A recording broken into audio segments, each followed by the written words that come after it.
آپ نے نام سنا ہوگا محمود غزنوی اور ایاز کا. ان کا باہم محبت کا رشتہ بہت گہرا تھا. ایاز ٹوٹ کے چاہتا تھا بادشاہ کو. اب دیگر مصاحبین حسد کرتے تھے، بغض رکھتے تھے.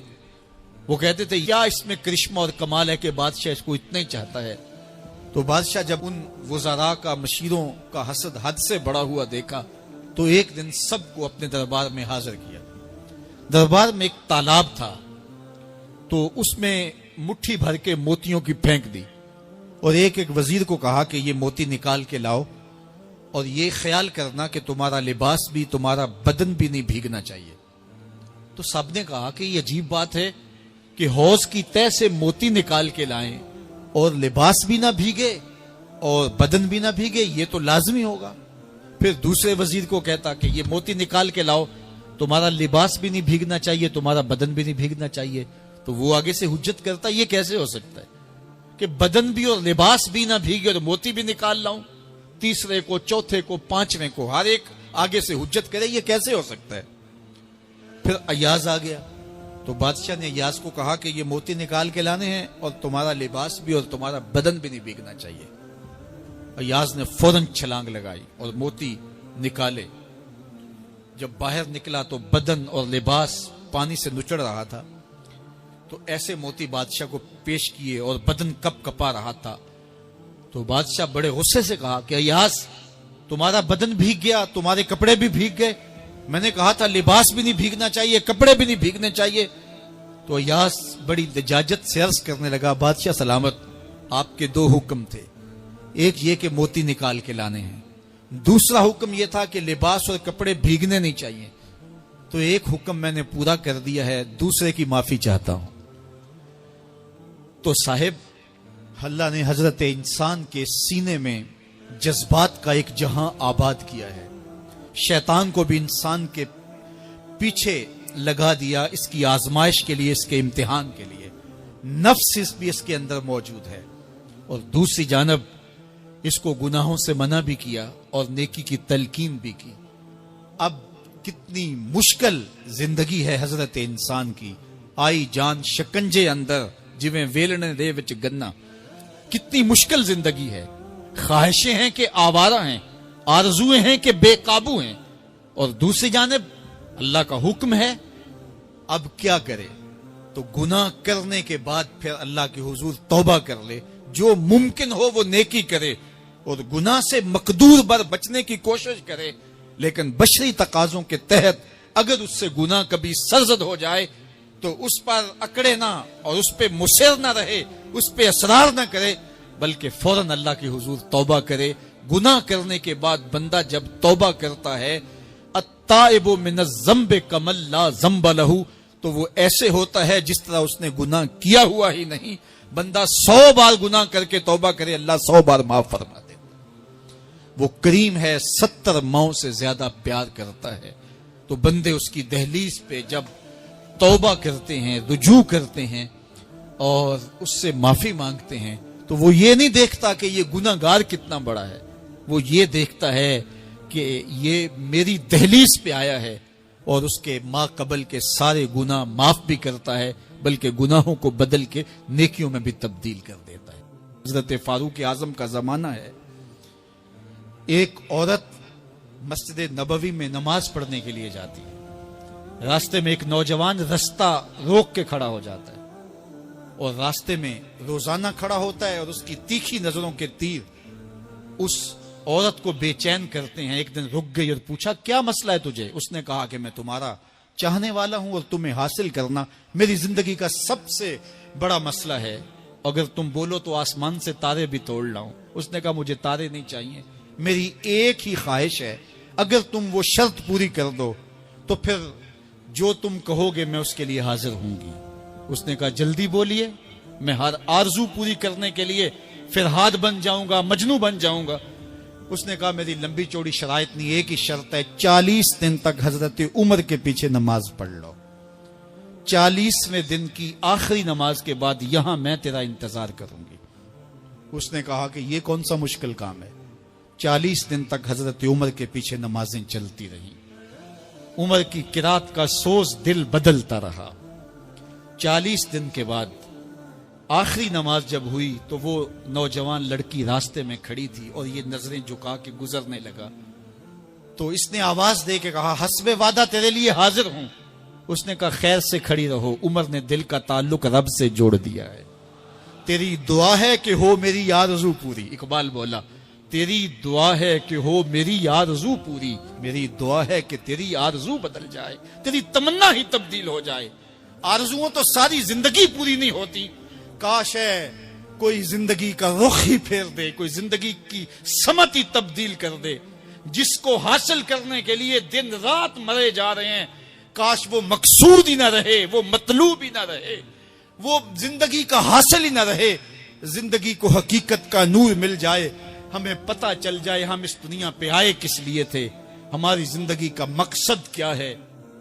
ایک طبقہ تو وہ ہے جو گناہ کرنے کے باوجود بھی نہیں ڈرتا، اور دوسرا طبقہ ہے گناہ کرنے کے بعد دل کانپ جاتے ہیں کہ یہ گناہ ہم سے کیوں سرزد ہو گیا، اور تیسرا طبقہ وہ ہے کہ جو نیکی کرنے کے باوجود بھی ڈرتا ہے پتہ نہیں میری نیکی بھی قبول ہوئی ہے یا کہ نہیں ہوئی۔ حضرت سیدنا عمر رضی اللہ تعالیٰ عنہ عید کے دن رو رہے تھے، تو کسی نے روک کے کہا کہ آج تو خوشیوں بھرا دن ہے، روزوں کی تکمیل ہوئی، ہر بندہ عید منا رہا ہے اور آپ رو رہے ہیں۔ تو فرمایا کہ مجھے نہیں پتا کہ میں مقبولین میں سے ہوں یا مطرودین میں سے، میری نیکی قبول ہوئی ہے، میرے روزے قبول ہوئے ہیں یا رد کر دیے گئے۔ یہ وہ لوگ ہیں کہ جو نیکی کرنے کے باوجود بھی ڈرتے ہیں کہیں ہماری نیکی رد نہ کر دی گئی ہو۔ اللہ اکبر۔ حضرت حسن بصری رضی اللہ تعالی عنہ رو پڑے، تو کسی نے کہا حضرت کیوں روئے ہو؟ کہا اللہ کی بے نیازی سے ڈر لگتا ہے، کہیں ایسا نہ ہو کہ وہ میرے عمل قبول ہی نہ کرے اور مجھے جہنم میں ڈال دے۔ محض اس کی بے نیازی سے ڈرتے ہوئے حضرت حسن بصری رو پڑے کہ اللہ تعالیٰ جل شانہ بے نیاز ہے، اس کو کوئی پرواہ نہیں ہے، تو کہیں ایسا نہ ہو کہ میرا سب کچھ جو ہے وہ رد کر دیا جائے۔ تو خوف سے، اللہ کی خشیت سے، اس کی بے نیازی سے ڈرتے ہوئے عمل صالح کرنے کے باوجود بھی ڈرتے ہیں کہیں ایسا نہ ہو کہ ہمارے عمل رد کر دیے جائے۔ اور کچھ لوگ خاتمے کی وجہ سے ڈرتے ہیں، کہیں ایسا نہ ہو کہ ساری زندگی ہمارا عمل اچھا رہا ہو اور ہمارا آخر برباد ہو جائے۔ ایسے لوگ بھی ہوتے ہیں کہ جن کے عمل بہت اچھے ہوتے ہیں ساری زندگی، لیکن ان کا آخر ٹھیک نہیں ہوتا۔ بلعام بن باورا کی مثال ہمارے سامنے موجود ہے۔ بنی اسرائیل کا مستجاب الدعوات ولی تھا، اور جب ہاتھ پھیلا کے دعا مانگتا تو منہ پہ ہاتھ بعد میں پھیرتا، قبولیت پہلے ہو جاتی، اتنا مستجاب الدعوات ولی تھا۔ پھر کیا ہوا کہ اللہ کے نبی کے خلاف اس نے ہاتھ اٹھا دیے، عجب میں آ گیا کہ میں اللہ کی بارگاہ میں مقبول ہوں اور میری ہر دعا مان لی جاتی ہے۔ تو پھر کسی کے کہنے پہ وقت کے نبی کے خلاف بد دعا کرنے کے لیے کھڑا ہو گیا، اور جو کہنا چاہ رہا تھا وہ اپنے حق میں نکل گیا، اور پھر زبان اس کی لٹک گئی، زمین چاٹتا تھا۔ اور قرآن نے کہا مَثَلُهُ كَمَثَلِ الْكَلْبِ، اس کی مثال کتے کی مثال ہے۔ اب ذرا غور کیجئے کہ بنی اسرائیل کا مستجاب الدعوات ولی ہے، لیکن انجام کتنا بد ہوا۔ مَثَلُهُ كَمَثَلِ الْكَلْبِ، اس کی مثال کتے کی مثال ہے۔ اسی لیے میاں صاحب بولے پڑھنے اتے مان کرینا تے نہ آکھی میں پڑھیا، او جبار کہار صداوے متا روڑ دے وے دودھ کڑیا۔ کتنے لوگ کس کمال پہ پہنچے ہوتے ہیں لیکن انجام ٹھیک نہیں ہوتا۔ کمال اس کا ہے جس کا انجام ٹھیک ہو گیا۔ رنگا رنگ سہیلیاں پرن کڑے، پر پریا اس دا جانیے جس دا توڑ چڑھے۔ حضرت ابو ملیکہ رضی اللہ تعالی عنہ فرماتے ہیں، بخاری کتاب الایمان میں یہ روایت ہے، فرماتے ہیں میں 30 اصحاب رسول سے ملا ہوں۔ حضرت ابو ملیکہ تابعی ہیں، 30 اصحاب رسول سے ملا ہوں، اور میں نے سب کو دیکھا ہے وہ اس بات سے ڈرتے تھے کہ ہمارا کہیں خاتمہ خراب نہ ہو جائے، ہمارا آخر کہیں برباد نہ ہو جائے۔ خاتمہ بالخیر کا انہیں بہت زیادہ مسئلہ تھا۔ میں اور آپ تھوڑا سا عمل کر لیں تو ہم پھول جاتے ہیں کہ نہ جانے ہمارے جیسا زمانے میں کوئی ہے ہی نہیں۔ فرماتے ہیں 30 اصحاب رسول سے ملاقات کی ہے، لیکن وہ ڈرتے تھے کہیں انجام خراب نہ ہو۔ میں اور آپ کہاں کھڑے ہیں، ہمارے عمل کیا ہیں، ہماری اوقات اور حیثیت کیا ہے۔ قسم کی بات چلی تو اللہ نے محبوب کے گھوڑوں کی قسم کی، گھوڑوں کی اداؤں کو پسند کیا۔ محبوب کے غلاموں کے گھوڑے، ان کے پاؤں سے لگی ہوئی کھریوں سے ٹکرانے والے پتھروں سے نکلنے والے شرارے، رب کے وہ بھی محبوب۔ اللہ اکبر۔ تو پھر قسم کی بات چلی تو کبھی گھوڑوں کی قسمیں کی، کبھی محبوب کی راہ گزر کی قسم کی۔ لا اقسم بہذا البلد، مجھے قسم ہے اس شہر کی۔ تو شہر مکہ کی قسم کیوں کی؟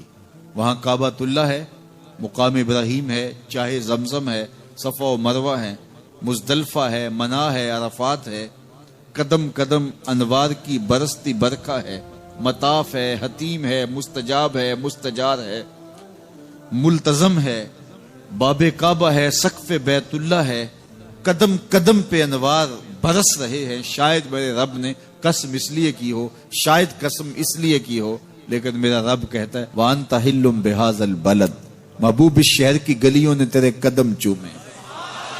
اے انت مقیم فی ھذا البلد، امام قرطبی نے اس کا مفہوم بیان کیا۔ محبوب آپ کی اقامت اس شہر میں ہے، آپ کے سانسوں کی خوشبو سونگی ہے شہر کی فضاؤں نے، اس لیے مجھے شہر کی قسم کہ محبوب یہاں تم جو رہتے۔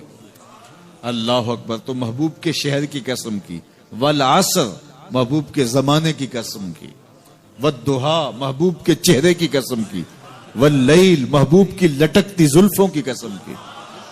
کبھی کہا محبوب تیرے چہرہ زیبا کی قسم، کبھی کہا تیری زلف عنبری کی قسم، کبھی کہا تیرے شہر نور کی قسم، کبھی کہا تیرے زمانہ حسین کی قسم۔ اور پھر قسم کا باب چلا تو بات کہاں تک پہنچی؟ محبوب نہ صرف تیرے شہر کی قسم، نہ صرف تیری گلیوں کی قسم، نہ صرف تیرے چہرہ زیبا کی قسم، نہ تیری زلف نور کی قسم، نہ تیرے عہد زرعی کی قسم، محبوب تیری قسم تو ہے ہی تیرے غلاموں کے گھوڑوں کے پاؤں سے لگی ہوئی کھریوں کے ٹکرانے سے جو شرارے اڑتے ہیں، میں خدا ہو کے ان شراروں کو بھی پسند کرتا ہوں اور ان گھوڑوں کی بھی قسمیں کرتا ہوں۔ یہ قسمیں کرنے کے بعد جواب قسم کیا ہے؟ دیکھیے میں یہاں بیٹھا ہوں اور میں گفتگو کے آغاز پہ ہی قسمیں اٹھانا شروع کر دوں۔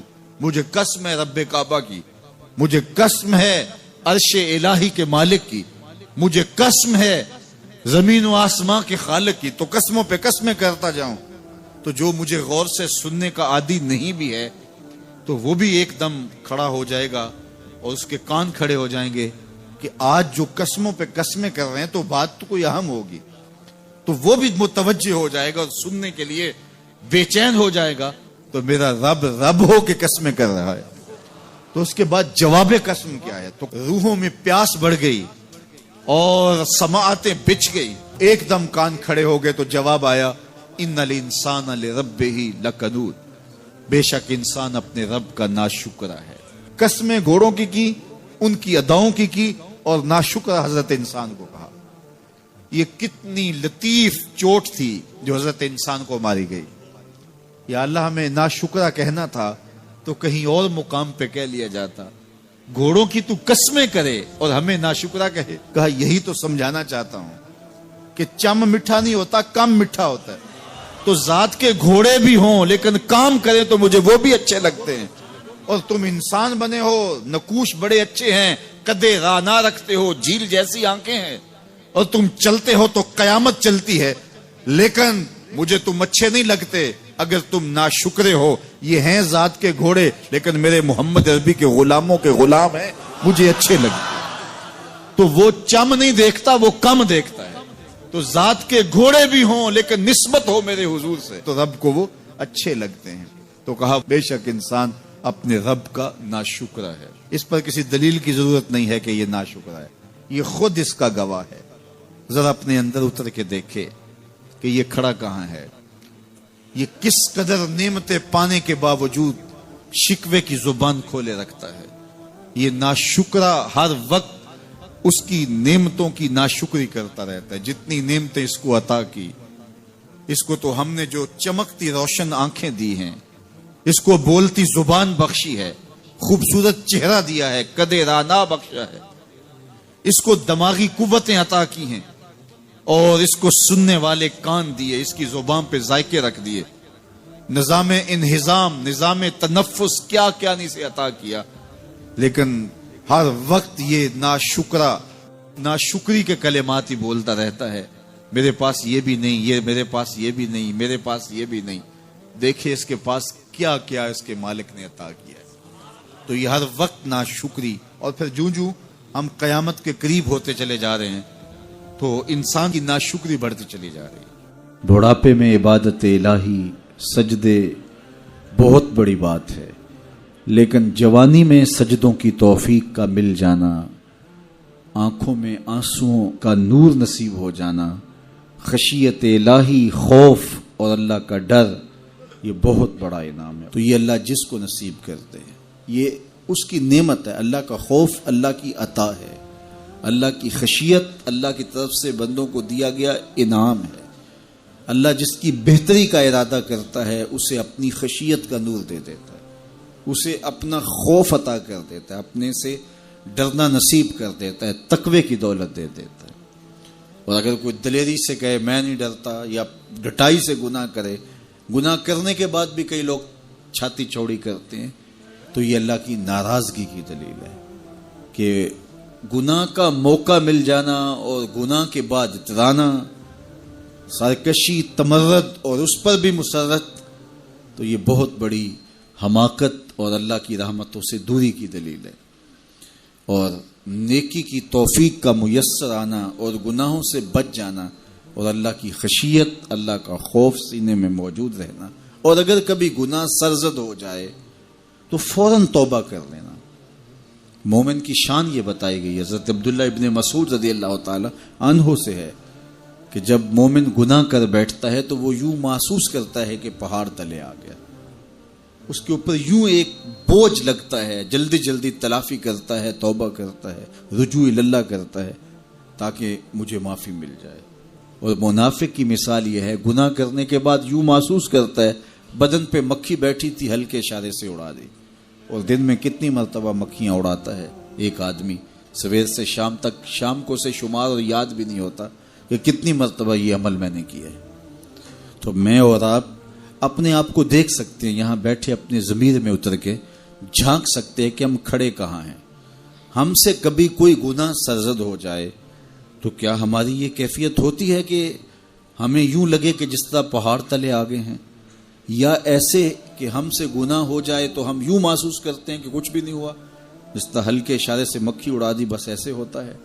میں اور آپ اپنے آپ کو اپنے ضمیر کی عدالت میں کھڑا کر کے دیکھ سکتے ہیں کہ ہم کھڑے کہاں ہیں۔ کہیں منافقانہ روش ہمارے طرز زندگی میں تو نہیں، یا کہ وہ مومنانہ شان ہے کہ گناہ کے بعد پہاڑ تلے آ جانے کی کیفیت محسوس کرتے ہیں اور جلدی جلدی تلافی کرنے کی کوشش کرتے ہیں، بے چین ہوتے ہیں، آنکھوں سے آنسو نہیں تھمتے اور رجوع اللہ کرتے ہیں، طبیعت میں ایک ہیجان، بے تابی اور پچھتاوے کسی کیفیت ہوتی ہے، ہم سے یہ ہو کیا گیا، ہمارا رب ناراض ہو گیا۔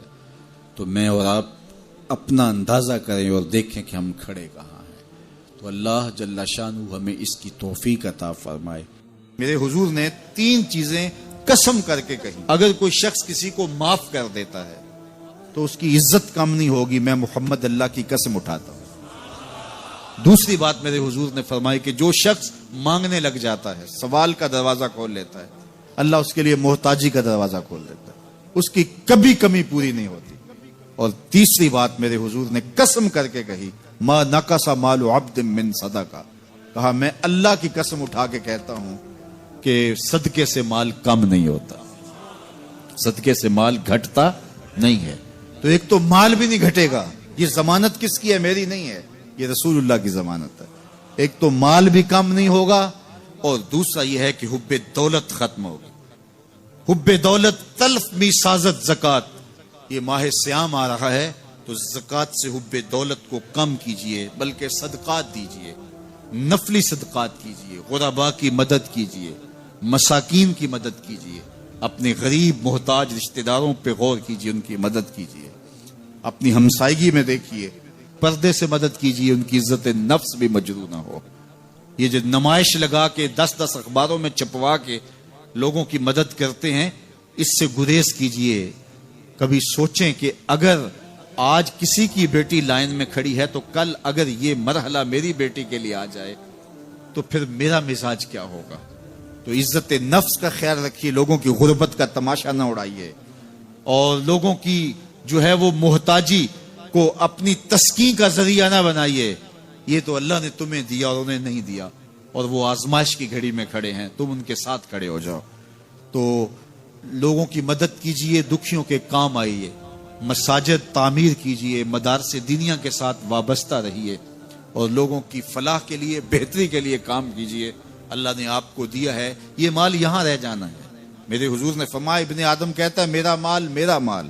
اس کا مال وہ ہے جو اس نے کھایا یا پہنا اور پرانا کر دیا یا آگے بھیج دیا، باقی اس کا نہیں ہے، وہ وارثوں کا ہے. مرتے ہی ورثہ بن جائے گا، مرتے ہی ترکہ بن جائے گا. کفن بھی میلا نہیں ہونے دیں گے کہ بعض اولادیں تو بانٹ لیتی. اللہ اکبر. وہ گھر جو ان کے لیے بنایا تھا، ایک رات بھی تجھے اس گھر میں رکھنے کے لیے تیار نہیں ہوں گے. آج تیرا نام چھن گیا.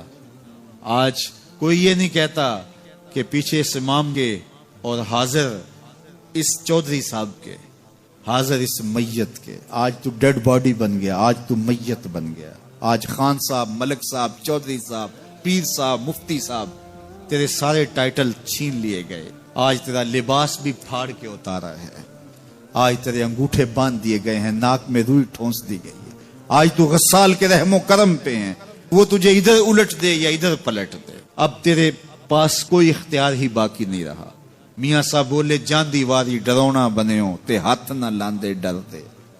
آج اولاد بھی دور ہے، پوتے اور پوتیاں بھی ڈرتی ہیں. جان دیواری ڈرونا بنےو تے ہاتھ نہ لاندے ڈر دے.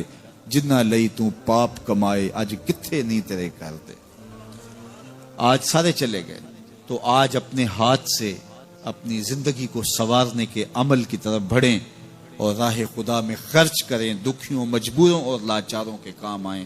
اللہ آپ کی مدد کرے گا اور حب دنیا کم ہوگی. حضرت فاروق اعظم کا زمانہ ہے.